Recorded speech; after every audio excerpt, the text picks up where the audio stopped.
স্কুলে ভর্তির ঘটনাটাও একটা মানে ইন্টারেস্টিং একটা ঘটনা। আমি আমার আব্বুর সাথে একবার এক জায়গায় গেলাম, আমাদের পাশে এলাকাতেই পাশেই। তো আব্বুর হাত ধরে যাচ্ছিলাম, তো আব্বু আমাকে দেখে বললো, এই মানে আঙ্গুল দিয়ে দেখে বললো, এই স্কুলে কি তুমি পড়বা?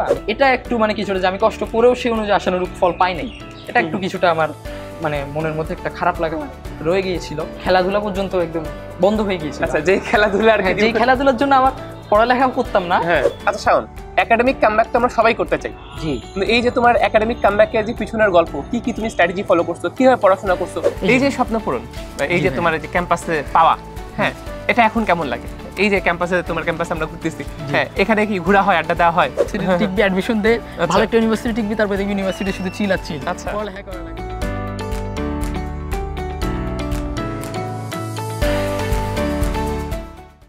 স্কুল লাইফে ছাত্র হিসেবে খুবই সাধারণ, পড়াশোনার থেকে স্কুল পালিয়ে খেলাধুলাই তার মূল আগ্রহ। ফলাফলে জিএসসিতে রেজাল্ট চলে আসে 4.86। কলেজে এসে মনে হয় এখনই সময় ঘুরে দাঁড়ানোর, কিছু একটা করে দেখানোর। ফলাফলে অ্যাডমিশনে প্রাচ্যের অক্সফোর্ড নামে খ্যাত ঢাকা বিশ্ববিদ্যালয়ে ট্রিপল ই বিভাগে চান্স পাওয়া। আজকে আমরা কথা বলবো মুস্তাকিম আহমেদ শাওনের সাথে।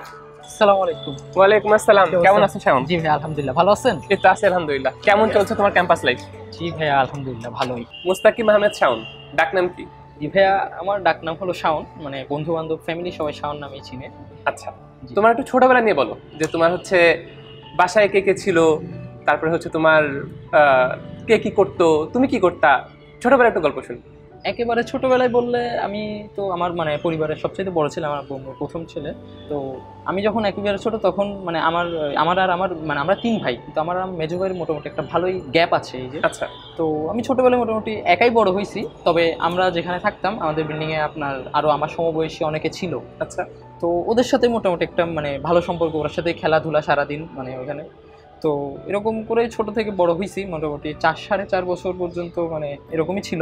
এরপরে স্কুলে ভর্তি হইলাম, মানে তো স্কুলে ভর্তির ঘটনাটাও একটা মানে ইন্টারেস্টিং একটা ঘটনা। আমি আমার আব্বুর সাথে একবার এক জায়গায় গেলাম, আমাদের পাশে এলাকাতেই পাশেই। তো আব্বুর হাত ধরে যাচ্ছিলাম, তো আব্বু আমাকে দেখে বললো, এই মানে আঙ্গুল দিয়ে দেখে বললো, এই স্কুলে কি তুমি পড়বা? আমি কি তোমাকে এখানে ভর্তি করবো? আমি বলছি হ্যাঁ, আমার এই স্কুলটা অনেক পছন্দ। কি ছিল স্কুলের নাম? কি ছিল স্কুলের নামটা? ছিল হচ্ছে আমিরুন্নেসা প্রাইমারি অ্যান্ড কেজি স্কুল, বাসার পাশেই লোকাল।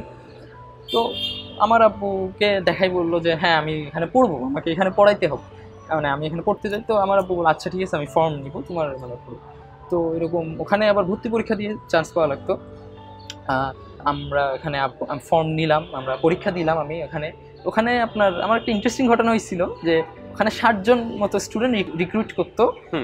তো আমি সেখানে 59তম হয়ে টিকছিলাম, মানে একেবারে মার্জিন টিকছিলাম। অ্যান্ড ছোটবেলা থেকে স্টুডেন্ট হিসেবে ওরকম বিলো অ্যাভারেজেই ছিলাম, মানে ওই আপনার 50-এর উপরেই থাকতো রোল। আর ওই সময় কি তোমার পড়াশোনায় আগ্রহ কাজ করতো না? একেবারে না, আমি সারাদিন খেলাধুলা করতাম। মানে হতো কি, আমাকে জোর করে আম্মুর পড়ানো লাগতো, মেরে মেরে পড়ানো লাগতো। অ্যান্ড যখন সন্ধ্যায় আব্বু এসে যেত, মনে করেন আমি 1-2 ঘন্টা পড়ছি, আব্বু বাসায় আসলে আমাকে পড়াইতেই পারতো না। আচ্ছা, আঙ্কেল আন্টি কি করতেন এমনিতে? আমার আব্বু একটা প্রাইভেট কোম্পানিতে জব করে, এখনো করে। আর আমার আম্মু হাউস ওয়াইফ ছিল, মানে এখানে বাসায় থাকতো। তো এইভাবে ছোটবেলায় কাটতে থাকলো, মানে আস্তে আস্তে বড় হতে থাকলাম। মোটামুটি হাই স্কুল পর্যন্ত আমি খুবই করুণ অবস্থা ছিল, মানে পড়াশোনায় মানে খেলাধুলার প্রতি একদম কোনো, সারাদিনই দেখা যেত, আমাকে জোর করে পড়ানো যাইতো না, এই অবস্থা। হাই স্কুলে উঠার পরে কিছুটা উন্নতি হলেও মানে অত বেশি উন্নতি আসলে হয়নি। ওই আপনার কি করা হইতো? তখন স্কুলে যাইতাম, কিন্তু ক্লাসে ব্যাক বেঞ্চে ছিলাম, সহজ ভাষায় বললে পিছনে বসে থাকতাম, মানে ক্লাসে তেমন মনোযোগ দেওয়া হতো না। ঘুমাই নাই, তবে মানে একটু ক্লাসে মানে শয়তানি করতাম, মানে মোটামুটি স্যারদের মধ্যে অনেক বেশি নটোরিয়াস ছিলাম, মানে এইসব ব্যাপারে অনেক বেশি মানে দুষ্টুমি করতাম এগুলো নিয়ে। তো হাই স্কুল লেভেল পর্যন্ত মোটামুটি পড়ালেখা করতাম, বাট ওভাবে সিরিয়াসলি করা হতো না, পরিবার থেকে জোর করে করানো হতো, মানে একদম ফ্র্যাঙ্কলি বললাম। আমি দেখা যাইতো হাই স্কুলে থাকতে প্রচুর খেলাধুলা করতাম, বিশেষ করে স্কুল থেকে এসে বাসায় এসে ব্যাগ ট্যাগ ফালায় মাঠে চলে যেতাম, মানে এরকম একটা অবস্থায় ছিল। ফুটবল নিয়ে খুব প্যাশন ছিল? ফুটবল নিয়ে খুব প্যাশন ছিল। আচ্ছা, খেলতাম, মানে আমার বন্ধু বান্ধব সবাই ফুটবলের প্রতি প্যাশন ছিল, যার কারণে খেলা হইতো। দেখা গেল আমাকে স্কুল লাইফে যতটা আপনার কড়া শাসনের ভিতর রাখতো, প্রতিদিন পড়তেই হবে বাসা থেকে ফ্যামিলি থেকে, দেন বাসায় স্যার রেখে মানে একটা জোরাজুরি যে তোমাকে পড়তেই হবে বা এরকম। কলেজ লাইফে উঠে আমি নোটিস করলাম আমাকে সেভাবে কেউ প্রেশারাইজই করতেছে না। আচ্ছা, একটা স্বাধীনতা পাওয়া শুরু করলাম, অন্যরকম স্বাধীনতা পেয়ে গেছি। কিন্তু মানে এই স্বাধীনতাটা মানে আমি নেগেটিভলি কাজে না লাগাই, হঠাৎ করে আমার মনে হলো না, আমার তো লাইফে কিছু একটা করতে হবে, বা কোথাও একটা ভালো প্রতিষ্ঠানে যাইতে হবে, আমার বন্ধু বান্ধব সবাই আছে, মানে আমার পরিবার আছে, সবার আমার উপর একটা এক্সপেকটেশন আছে, বা আমার নিজের উপর একটা এক্সপেকটেশন আছে যে আমি একটা ইনস্টিটিউটে যাব বা একটা ভালো কোনো জায়গায় আমার পড়তে হবে। তো সেইখান থেকে মোটামুটি আমি কলেজ লাইফে নিজেকে নিয়ে, নিজের লাইফ নিয়ে সিরিয়াস হওয়া শুরু করছি। মানে প্রথম থেকে এই আত্ম-উপলব্ধি কোনো ঘটনা থেকে আসছে নাকি একদম হুট করে? উপলব্ধি হুট করে বলবো না, ঘটনাটা ওই কলেজ না পাওয়া বা এসএসসি রেজাল্ট কিছুটা খারাপ হবে, খারাপ বলতে মার্কসের দিক থেকে কম মার্কস পাওয়া, এইসব দিক থেকে কিছুটা আসলে মানে আমার তাহলে ঘুরে দাঁড়ানো শুরু এই কলেজ লাইফ থেকে? জি, আমার ঘুরে দাঁড়ানো শুরু, মানে আমি এসএসসি তো পড়াশোনা করছি, কিন্তু সেটা রেজাল্টের উপর ইম্প্যাক্ট ফেলেনি এই কারণেই, কারণ হচ্ছে আমাদের পড়াশোনার হিসেবে মূল্যায়ন হয়নি, জাস্ট 3 সাবজেক্টে। এটা একটু মানে কিছুটা যে আমি কষ্ট করেও সেই অনুযায়ী আশানুরূপ ফল পাই নাই, এটা একটু কিছুটা আমার মানে মনের মধ্যে একটা খারাপ লাগা রয়ে গিয়েছিল।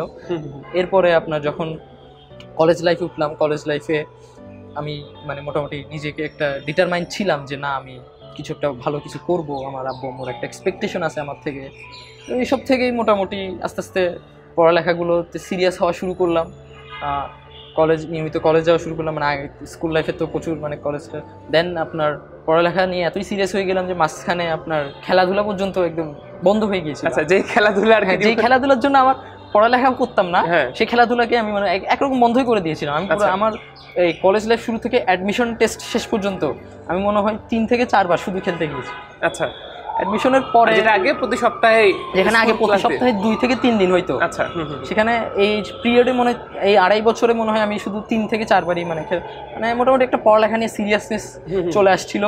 আচ্ছা শাওন, একাডেমিক কামব্যাক তো আমরা সবাই করতে চাই। জি, কিন্তু এই যে তোমার একাডেমিক কামব্যাকের যে পিছনের গল্প, কি কি তুমি স্ট্র্যাটেজি ফলো করছো, কিভাবে পড়াশোনা করছো, এগুলো নিয়ে একটু বলো ভাইয়া। একাডেমিক কামব্যাকটা মানে স্ট্র্যাটেজিগুলো সেটা আমি একদিন উপলব্ধি করতে পারিনি, মানে আস্তে আস্তে দিন যত গেছে নিজেকে ইমপ্রুভ করার ট্রাই করছি।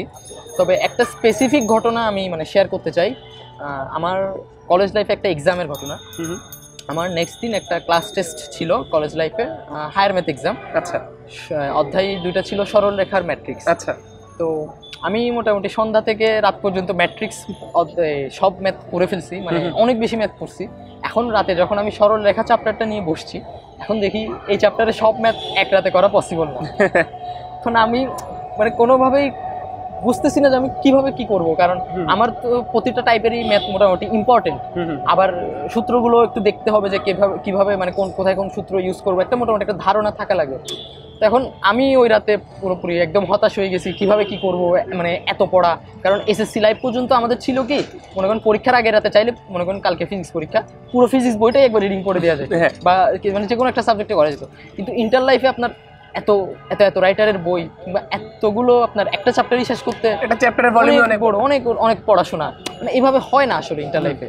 তো তখন আমার থেকে রিয়েলাইজেশন আসলো যে না, মানে আমার থেকে প্রতিটা চ্যাপ্টার বা প্রতিটা জিনিসই মোটামুটি নোট করে রাখতে হবে। যে জিনিসগুলো আমার সারা বছর পড়তে হবে সেগুলো এক জিনিস, সেগুলো আমি বই থেকে রিডিং করবো। যে জিনিসগুলো আমার পরীক্ষার আগের রাতে লাগবে শুধু, মানে পরীক্ষার আগের রাতে পড়ার জন্য, ওগুলো আমি আলাদা করে একটা নোট করা শুরু করছি। এইটার ফলে আমার এইচএসসিটা মোটামুটি অনেক ভালো হয়েছে। মানে আমার অন্যান্য বোর্ড পরীক্ষার তুলনায় আমি এইচএসসিতেই মনে হয় সবচেয়ে ভালো, মানে সবগুলো সাবজেক্টে আমার A+ আসছিল, অন্য কোনো পরীক্ষায় আসে নাই, মানে বোর্ড পরীক্ষায় কোথাও আসে নাই। দেন নাম্বারের দিক থেকেও আমি মোটামুটি আপনার অনেক মানে ভালো একটা নাম্বার পেয়ে স্যাটিসফাইড ছিল। হ্যাঁ, একটা অনেক ভালো একটা নাম্বার পাইছিলাম, এভারেজ 90+ ছিল। মাশাআল্লাহ। তোমার হচ্ছে তারপর অ্যাডমিশন লাইফে হচ্ছে কেমন স্ট্র্যাটেজি ফলো করলা, কি করলা, কিভাবে পড়াশোনা করলা? আচ্ছা, অ্যাডমিশন লাইফটা আমার মানে মোটামুটি একটু দেরি করে শুরু হয়েছিল আমাদের। আচ্ছা, চট্টগ্রাম বোর্ডে বন্যার কারণে আপনার 10 দিন পিছাই গিয়েছিল, যার কারণে দেখা গেছে আমি আমাদের কলেজে আর যে কলেজে সেন্টার পড়ছে ওনারা প্র্যাকটিক্যাল একটু লেট করে নিচ্ছিল, যার কারণে দেখা গেছে আমি প্র্যাকটিক্যাল পরীক্ষা দিয়ে উদ্ভাসের ক্লাস করতে যাওয়া লাগছিল। মানে তখন অ্যাডমিশনের ক্লাস উদ্ভাসে শুরু হয়ে গেছে। তো প্রথম 3টা উইকলি আমার খুবই বাজে গেছে। আচ্ছা, মানে আমি না পড়ে পরীক্ষা দেওয়া লাগছে। এটা সব স্টুডেন্টের কমন একটা ইয়া না, এই জন্য না, আমি পড়ার সময়ও পাইনি, তো প্র্যাকটিক্যাল এক্সাম ছিল ওইগুলোর কারণে। এরপর আস্তে আস্তে রিয়েলাইজেশন হচ্ছে না, এখানেও আমার সেমভাবে নোট করতে হবে, কারণ এইচএসসিতে আমি এক মাইন্ডসেট থেকে নোট করছি, এখানে আমার থেকে আরও ওয়াইড এন্ড আর একটু ব্রড এন্ড মাইন্ডসেট থেকে নোটগুলো করতে হবে। তো আমি ওভাবে করে আবার নোট করা শুরু করছি। এই যে স্বপ্ন পূরণ, এই যে তোমার যে ক্যাম্পাসে পাওয়া, হ্যাঁ, এটা এখন কেমন লাগে? এই যে ক্যাম্পাসে, তোমার ক্যাম্পাসে আমরা ঘুরতেছি, হ্যাঁ এখানে কি ঘোরা হয়, আড্ডা দেওয়া হয়? হ্যাঁ ভাইয়া, ক্যাম্পাসে ঘোরা আড্ডা মানে ভালোই, মানে প্রচুর হয়। বন্ধু বান্ধবের সাথে আপনার কার্জনে বসা হয়, টিএসসি যাওয়া হয়, ওইদিকে মল চত্বর মানে এই কলা ভবন সব দিকে কম বেশি ঘোরাফেরা হয়, আড্ডা হয়। ইউনিভার্সিটি লাইফটা আপনার মানে এনজয় করা যায়, বাট ওভাবে মানে একটা যে মিথ প্রচলিত আছে যে ইউনিভার্সিটি লাইফে শুধু চিল আর চিল, এটা আসলে পুরোপুরি সত্যি না। হ্যাঁ তা তো অবশ্যই। কলেজ লাইফ থেকেও এখানে পড়াশোনার আপনার ব্যাপকতাটা বেশি। ইউনিভার্সিটিতে খালি চিল আর চিল, এটা কার কাছে শুনছিলাম? এটা অনেক জায়গায় শুনছি, ছোটবেলায় যখন ছিলাম বড় ভাইরা বলতো আচ্ছা এইচএসসি পাস কর কোনো মতে, এরপরে কোনোভাবে একটা ভালো ইউনিভার্সিটি টিকবি, অ্যাডমিশন দে, ভালো একটা ইউনিভার্সিটি টিকবি, তারপরে দেখবি ইউনিভার্সিটি শুধু চিল আর চিল, পড়ালেখা করা লাগবে না। আচ্ছা এরকম ইভেন আমি এটাও শুনছিলাম কয়েক জায়গায় নাকি যে পরীক্ষার আগে রাতে সারা প্রশ্ন দিয়ে দেয় ছোটবেলায়, মানে আমি জানি না এগুলো মানে শোনা কথা আর কি। তো ছোটবেলা থেকে তো শুধু থিওরিটিক্যাল পড়ছি যে হ্যাঁ এমনি এমনি হয়, এমনি এমনি হয়, কিন্তু যখন বাস্তবে নিজে করতে যাই সেখানে অনেক জিনিসই ফেস করা লাগে। একটা যান্ত্রিক ত্রুটি থাকতে পারে, দেন অনেক রকম মানে থিওরিটিক্যাল আলোচনা আর প্র্যাকটিক্যাল আলোচনার মধ্যে অনেক বেশ কম আছে। ওই প্র্যাকটিক্যাল জিনিসটা মানে ফেস মানে প্র্যাকটিক্যালি যে একটা, সেটা একটা অন্যরকম মানে মজা বা ফ্যাসিনেশন কাজ করে যে না প্র্যাকটিক্যালি জিনিসগুলো আরও মানে ভালো লাগতেছে বা এরকম মানে একটা জিনিস আর কি, মানে ল্যাবরেটরি। আবার এছাড়া আপনার ওই স্বাধীনতাটা তো আছেই, দেন ঘোরাঘুরি মোটামুটি একটা ভালোই সব দিক থেকেই বলতে গেলে। এছাড়া আপনার ক্লাসও দেখা যায় আপনার এত ক্লাস থাকে না, মনে করেন একটা ক্লাস আছে 2 ঘন্টা ব্রেক, আবার একটা ক্লাস, এগুলো তো মনে করেন স্কুল লাইফে ছিল না, স্কুল লাইফে টানা ক্লাস হইতো। এই জিনিসটা একটা মানে ভালো লাগে আর কি। হ্যাঁ তাহলে তুমি এই যে তোমার খেলাধুলা যেটার জন্য স্কুল লাইফে তো বাবাকে খাইলা, আবার একাডেমিক কামব্যাকের জন্য যেই খেলাধুলায় তুমি স্যাক্রিফাইস করলা, জি ভার্সিটিতে এসে এই ফুটবল খেলা হয়েছে? হ্যাঁ অনেকবার হয়েছে। ভার্সিটিতে খেলাধুলার প্রচুর স্কোপ থাকে, করা যায়, মানে মেনটেন করে খেলাধুলা করাও যায়। তো এখন আপনার যদি মানে আগ্রহ থাকে, কোথায় খেলছো ফুটবল? কই খেলা হয়েছে? ফুটবল সেন্ট্রাল ফিল্ডে খেলছি, আচ্ছা। ফজলুল হক মুসলিম হলের মাঠে খেলা হয়েছে। আচ্ছা আর ক্রিকেট এমনি একদিন শহীদুল্লাহ হলের ওখানে খেলা হয়েছিল। এরকম মানে মোটামুটি কয়েক জায়গায় খেলা হয়েছে, আর সেন্ট্রাল ফিল্ডে বেশি খেলা হয় ফুটবল। ফুটবলে তোমার পজিশন কি, কোন পজিশনে খেলো? ফুটবলে লেফট মিডফিল্ড। Left midfield. আচ্ছা ফেভারিট প্লেয়ার কি? Favourite player Lionel Messi. আচ্ছা আচ্ছা তোমার ইয়াঙ্গার সেলফকে, ধরো কলেজ লাইফে যখন তুমি ছিলা, তোমার যদি কিছু অ্যাডভাইস দিতে হইতো, কি অ্যাডভাইস দিতে? আমার ইয়াঙ্গার সেলফকে আমি অ্যাডভাইসের মধ্যে এটাই দিব যে মোটামুটি সব সাবজেক্টকে একটু সমান হারে গুরুত্ব দিতে।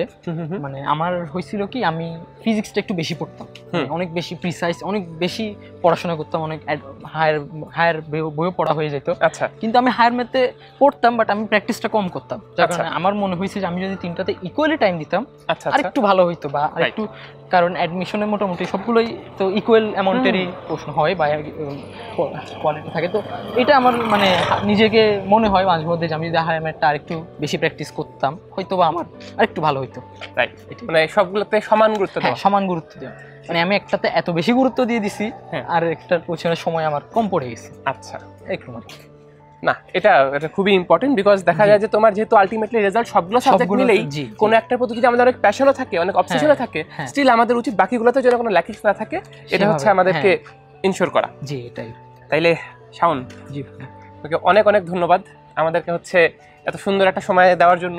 তোমাদের ক্যাম্পাস খুবই সুন্দর, তোমাদের এই ক্যাম্পাস ঘোরানোর জন্য এবং তোমার ভবিষ্যতের জন্য অনেক অনেক শুভকামনা। আশা করছি তোমার ভবিষ্যৎ অনেক অনেক সুন্দরভাবে কাটবে। আচ্ছা, এবং আমাদের জন্য দোয়া রাখো। আচ্ছা, আল্লাহ হাফেজ। আল্লাহ হাফেজ। আসসালামু আলাইকুম। আসসালামু আলাইকুম।